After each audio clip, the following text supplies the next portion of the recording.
নমস্কার বন্ধুরা, বন্দনা রান্নাঘরে আপনাদেরকে স্বাগত জানাই। আজ আমি আপনাদের সাথে ডিম দিয়ে তৈরি মুচমুচে মুখরোচক একটা রেসিপি শেয়ার করছি।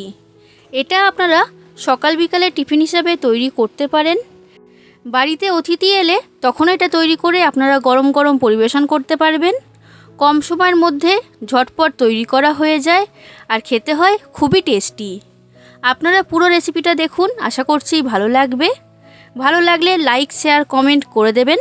আর আমার চ্যানেলটা যদি সাবস্ক্রাইব না করে থাকেন তাহলে অবশ্যই আমার চ্যানেলটা সাবস্ক্রাইব করে দেবেন। এই রেসিপিটা তৈরি করার জন্য আমি এখানে নিয়েছি 3টে সেদ্ধ ডিম। এবার ডিমটাকে কেটে 4টে ভাগে ভাগ করে নিচ্ছি। এই ডিমটা আমার কাটা হয়ে গেছে। ঠিক একই রকমভাবে বাকি ডিমগুলোকে আমি কেটে পিস করে নিচ্ছি। দেখুন বন্ধুরা, সব ডিমগুলো কাটা হয়ে গেছে। এখন ডিমটা আমি সরিয়ে রাখছি, এটা পরে কাজে লাগবে। এরপর একটা থালার মধ্যে আমি নিয়ে নিচ্ছি 2 কাপ ময়দা। আমি ময়দা দিয়ে তৈরি করছি, আপনারা চাইলে ময়দার পরিবর্তে এখানে আটা দিয়েও তৈরি করতে পারবেন। এবার ময়দার মধ্যে দিয়ে দিচ্ছি স্বাদ অনুযায়ী লবণ আর হাফ চামচের মতো চিনি। চিনিটা খুব বেশি দেওয়া দরকার নেই, অল্প করে দিলেই হবে। এবার ময়নের জন্য আমি এখানে দিয়ে দিচ্ছি সাদা তেল। 3 চামচ সাদা তেল আমি দিয়েছি। এবার তেলটাকে ভালো করে ময়দার সাথে মিশিয়ে নিচ্ছি।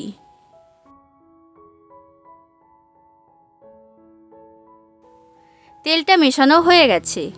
এবার জল দিয়ে ময়দাটাকে মেখে নেব। আর এইখানে ময়দার ডোটা একটু শক্ত করেই মাখতে হবে, খুব বেশি নরম করে মাখলে কিন্তু হবে না, এটা আপনারা খেয়াল রাখবেন। ময়দার ডোটা আমার তৈরি করা হয়ে গেছে। দেখতেই পাচ্ছেন খুব বেশি নরম করিনি, একটু শক্ত করে মেখে নিয়েছি। এবার এই ডোটা আমি ঢাকা দিয়ে রেস্টে রেখে দিচ্ছি।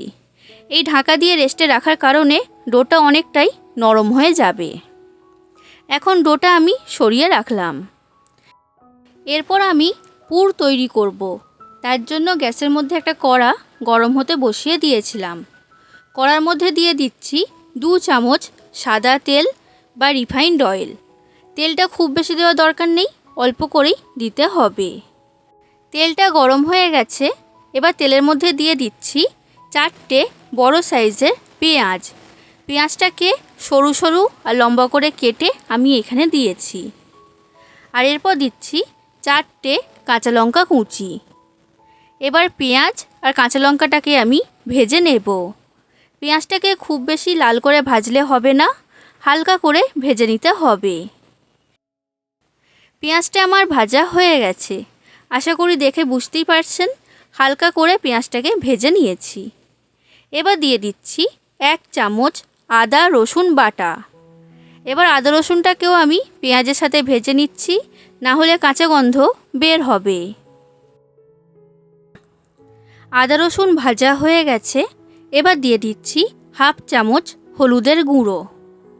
এরপর দিচ্ছি লঙ্কার গুঁড়ো, 1 চামচের মতো লঙ্কার গুঁড়ো দিয়েছি। এই পুরটা আমি একটু ঝাল ঝাল তৈরি করছি, তাই লঙ্কার গুঁড়োটা বেশি করে দিয়েছি। তবে আপনারা যতটা ঝাল খেতে পছন্দ করবেন সেই অনুযায়ী দিয়ে দেবেন। এরপর দিয়ে দিচ্ছি স্বাদ অনুযায়ী লবণ আর হাফ চামচের মতো চিনি। এবার মশলাটাকে ভালো করে আমি পেঁয়াজের সাথে মিশিয়ে নিচ্ছি। মশলাটা মেশানো হয়ে গেছে। এবার লো ফ্লেমে রেখে ঢাকা দিয়ে 1 মিনিট মশলাটাকে কষিয়ে নেব। 1 মিনিট পর কড়া ঢাকনা খুলে নিয়েছি। মশলাটা কষানো হয়ে গেছে। এবার দিয়ে দিচ্ছি সামান্য পরিমাণ জল, অল্প করেই দিতে হবে, জলটা খুব বেশি দিলে হবে না। এরপর দিয়ে দিচ্ছি 2 চামচ টমেটো সস। টমেটো সস দিলে খুবই মুখরোচক খেতে হয়, তাই এটা আমি এখানে দিয়েছি। অল্প ধনেপাতা কুচি এর মধ্যে দিয়ে দিলাম আর সামান্য পরিমাণ শাহি গরম মশলা এর মধ্যে দিয়ে দিয়েছি। এবার সব কিছুকে ভালো করে মিশিয়ে নিচ্ছি। এটা মেশানো হয়ে গেছে। এবার লো ফ্লেমে রেখে কড়াটা ঢাকা দিয়ে আরও 1 মিনিট এটাকে রান্না করে নেব। 1 মিনিট পর কড়া ঢাকনাটা খুলে নিয়েছি। পেঁয়াজের পুর আমার তৈরি হয়ে গেল। এবার এই পেঁয়াজের পুরটাকে আমি কড়ার মধ্যে থেকে তুলে নিচ্ছি। এখন পুরটা আমি এইভাবেই রেখে দেব ঠান্ডা হবার জন্য। এরপর দেখুন বন্ধুরা, আমি যে ময়দার ডোটা আগে তৈরি করেছিলাম সেই ডোটা নিয়ে নিয়েছি। এবার ডোটাকে একবার ভালো করে মেখে নিচ্ছি। ডোটা মাখা হয়ে গেছে। এবার এর মধ্যে থেকে লেচি কেটে নিচ্ছি। আমি এইখানে 12 পিস লেচি তৈরি করব।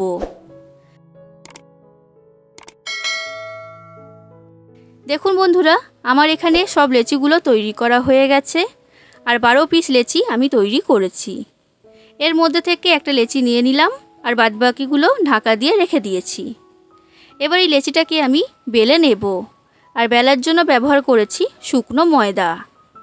লেচিটা কিন্তু খুব বেশি পাতলা করে বেললে হবে না, মোটা করে বেলে নিতে হবে। দেখুন বন্ধুরা, এটা আমার বেলা হয়ে গেছে। আর দেখে বুঝতেই পারছেন একটু মোটা করে এটাকে বেলে নিয়েছি। এবার যে পেঁয়াজের পুরটা আমি তৈরি করেছিলাম সেই পুর এই রুটির মধ্যে দিয়ে দিচ্ছি। আর পুরটাকে সমান করে চাড়িয়ে দিয়েছি। এবার কেটে রাখা একটা ডিমের পিস এর মধ্যে দিয়ে দিলাম। এবার এই রুটির চারিদিকে লাগিয়ে দিচ্ছি জল।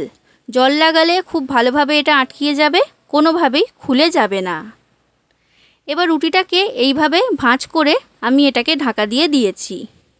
আর এই ধারগুলো এইভাবে হাত দিয়ে চেপে চেপে বন্ধ করে দিলাম। এবার একটা কাঁটা চামচের সাহায্যে এইভাবে ডিজাইন করে দিচ্ছি। এইভাবে করলে দেখতেও ভালো লাগে আর ভাজার সময় কিন্তু খুলেও যায় না। দেখুন বন্ধুরা, এটা আমার তৈরি করা হয়ে গেল। ঠিক একই রকমভাবে আপনাদেরকে আরও একটা তৈরি করে দেখাচ্ছি যাতে আপনাদের বুঝতে সুবিধা হয়। বন্ধুরা, এই রেসিপিটার আমি নাম দিয়েছি ডিমের প্যাটিস। দুর্দান্ত খেতে হয়, বাড়িতে অবশ্যই তৈরি করবেন। না বানিয়ে খেলে কিন্তু আপনারা বুঝতেই পারবেন না। আর রেসিপিটা ভালো লাগলে অবশ্যই লাইক করে দেবেন, যতটা সম্ভব ততটা বেশি করে শেয়ার করে দেবেন, কমেন্ট করে জানাবেন কেমন লেগেছে রেসিপিটা। আর আমার চ্যানেলটা যদি সাবস্ক্রাইব না করে থাকেন তাহলে অবশ্যই আমার চ্যানেলটা সাবস্ক্রাইব করে দেবেন। দেখুন বন্ধুরা, ঠিক একই রকমভাবে এই ডিমের প্যাটিসটা তৈরি করা হয়ে গেছে। এবার এইগুলোকে আমি ভেজে নেব। তার জন্য গ্যাসের মধ্যে কড়াইতে দিয়ে দিয়েছি সাদা তেল বা রিফাইন্ড অয়েল। তেলটাকে ভালো করে গরম করে নিয়েছি। এবার এই গরম তেলের মধ্যে একটা একটা করে ডিমের প্যাটিস আমি দিয়ে দিচ্ছি। এবার গ্যাসের ফ্লেমটা লো থেকে মিডিয়াম ফ্লেমে রেখে এই ডিমের প্যাটিসগুলোকে ভেজে নেব। হাই ফ্লেমে রেখে ভাজলে বাইরে থেকে রং চলে আসবে আর এটা কিন্তু খাস্তা তৈরি হবে না। তো সেই কারণে লো থেকে মিডিয়াম ফ্লেমে রেখেই ভাজতে হবে। দেখুন বন্ধুরা, এই ডিমের প্যাটিসগুলো আমার ভাজা হয়ে গেছে। এর থেকে বেশি লাল করব না, এটা খুবই খাস্তা তৈরি হয়েছে। এবার তেলের মধ্যে থেকে এই প্যাটিসগুলোকে আমি তুলে নিলাম। আর ঠিক একই রকমভাবে বাদবাকি ডিমের প্যাটিসগুলোকে আমি ভেজে নেব। তাহলে বন্ধুরা, আপনারা বাড়িতে অবশ্যই একবার এই ডিমের রেসিপিটা ট্রাই করবেন। আর কেমন লেগেছে সেটা আমাকে অবশ্যই জানাবেন। আশা করছি আপনাদের সকলের রেসিপিটা খুবই ভালো লেগেছে। তাহলে বন্ধুরা, আজ আসি। আবার দেখা হবে অন্য কোনো দিন অন্য কোনো রেসিপির সাথে। ধন্যবাদ।